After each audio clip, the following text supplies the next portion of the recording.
we were debating this the other time. Sino po ba talaga ang opposition now? Because it's... Yan na nga yung tanong ng mga tao ngayon. Not just in the Senate. Not just in the Senate, but... The opposition per se. Kasi we have different labels for it. May traditional opposition. May independent minority. Yung opposition.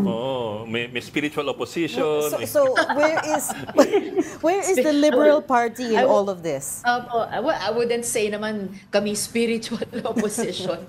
Pero I would like to think na yung opposition dito sa ating bayan ay hindi lamang yung, meron kasing nagsasabing sila yung opposition dahil sila ngayon ay kontra sa administrasyon at magko-contest para makabalik sa kapangyarihan. I would like to think na kaming nasa hanay ng gustong magpresenta rin ng mga konkretong alternatibo sa mga importanteng issue ng ating mga kababayan, lalo na sa ekonomiya, na hindi po kami aligned kay Presidente, hindi rin kami aligned dun sa yung isang dominant faction sa administrasyon ngayon. Pero posibleng alternative kami. Iba-iba yung tawag sa amin ng iba magiging third force ba kami or what. Basta yung tinuturing kong oposisyon at just by the way, itong mga siyam na buwan pagkatapos ng eleksyon ay pangarap ko talaga na pag-isahin at magkaisa po kami para sama-sama or at least parallel na mag-organisa, mag-educate, kumilos, lalong-lalo na sa mga economic issues na pinaka nagdadala ng dusa sa ating mga kababayan. Pero ma'am, at the same time, yun lang kasi, last week lang si Trillanes, well, we spoke to him a few days ago. And he was alleging na si Lenny and si Bam told him daw, in person, that they would oppose any move to, they would have opposed any move to surrender Duterte to the ICC. So, may ganun siyang bitaw. He also alleged that si Mayor Lenny and VP Sara are actually deeper friends than most people realize. So, tapos bumawi naman si Congresswoman De Lima na hindi ganyan ang aking pagbasa. So, may ganung, I don't know if you'd call it friction.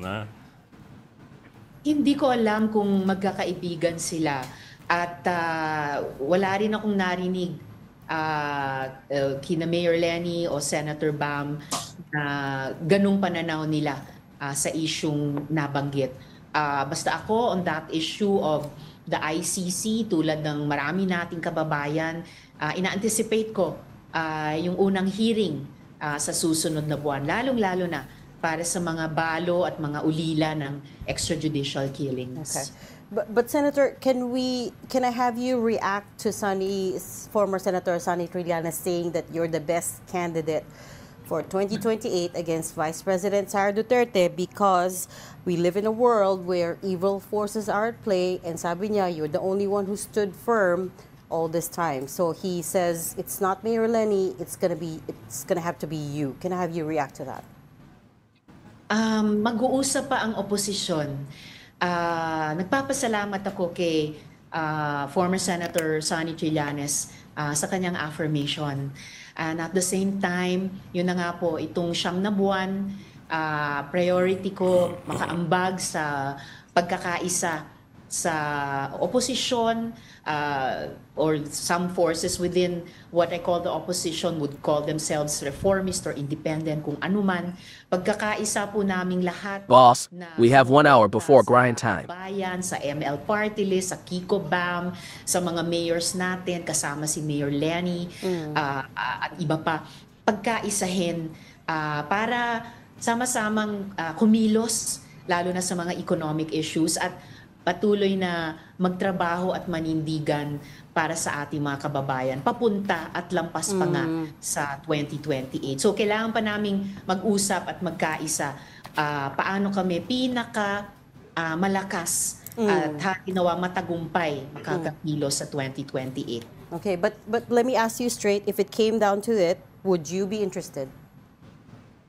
I am asking every fellow leader sa opposition na maging bukas po ang bawat isa sa amin.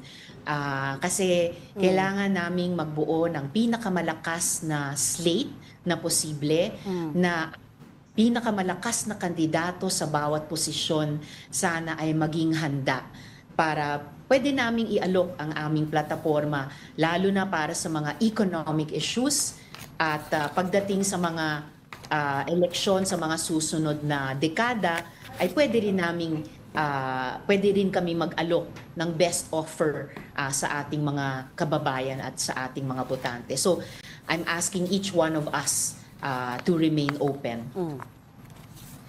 Ami? Is there a possibility that you will align with Marcos forces? Sa opposition po talaga ako. Yun po, sa opposition po talaga. So you're the traditional opposition, Senator? Sorry? You're the real opposition, is what you're saying. Oh, I'm part of what I would like to think is the real The opposition. real opposition. Opo. Okay. But what would you think or what would you feel if some of your colleagues in the opposition align or affiliate themselves with the Marcos administration, especially going to 2028, especially if Sara Duterte or the Duterte family is going to run in 2028? Kung umabot po dun sa punto na there's a very powerful very influential na kalaban, and some of your colleagues decide to affiliate with the admin. Well, I suppose posible na sino man sa ganitong napakahirap na politika might consider something like that at one point or another. Pero ang disposition ko talaga ay let's put forth our strongest possible alternative first. At saka naniniwala kasi ako na kapag we hold yung pole natin, we hold a center of gravity, mas posibleng maka-attract yun ng mga like-minded na mga tao, mga grupo, mga energies, di ba? So, para sa akin, dun talaga nakabuhos yung buong enerhiya ko sa ngayon na kung ngayon may dalawang pinakamalakas na centers of gravity, no? Bago pa isipin mag-align dun sa isa, i-test natin sa ating mga kababayan at mga botante, magtayo ng alternatibo pa.